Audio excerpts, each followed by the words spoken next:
Պարոն Գրիգորյան, այսօր մենք տեսնում ենք, որ իշխանությունները ամեն կերպ փորձում են այսպես կասկածի տակ դնել հայոց ցեղասպանությունը, հակասական հայտարարություններ են հնչեցնում հենց առաջնային դեմքերի մակարդակով։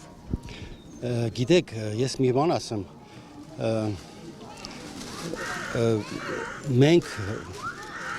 այս տարիների ընթացքում մեր պապիկներից, մեր ծնողներից լսել ենք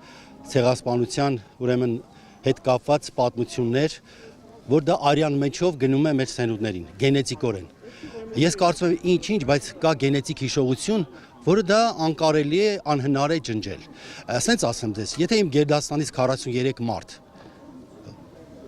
ցեղասպանության զոհ են դարձել, ես կարող եմ մոռանալ։ Ես չեմ կարող մոռանել։ Իսկ ովքեր որ նման ձևով են մտածում, ես ուզում եմ որ գնամ փորձենք նման արտահայտություններ անողներին փորձեն իրենց արյունը ստուգել։ Արդյոք հայը կարող էր այդպես բան ասել։ Ես այլ կերպ չեմ կարող, նույնիսկ չեմ ուզում անդրադառնամ։ Մենք ամբողջ կյանքում լսել ենք, պարտավոր ենք, սերունդներին ենք փոխանցել այն ամեն ինչ եղել է, այժմ նույն ձևով մենք այսօր պահանջատեր ենք, որովհետև այլ կերպ հնարավոր չէ։ Ցեղասպանությունը, եթե մենք ընդունում ենք, նշանակում է թույլ ենք տալի նոր ցեղասպանությունների։ Ընդհանրապես սա կարող եմ ասել, նույնիսկ չեմ ուզում մտածեմ նման արտահայտություն անողների համար։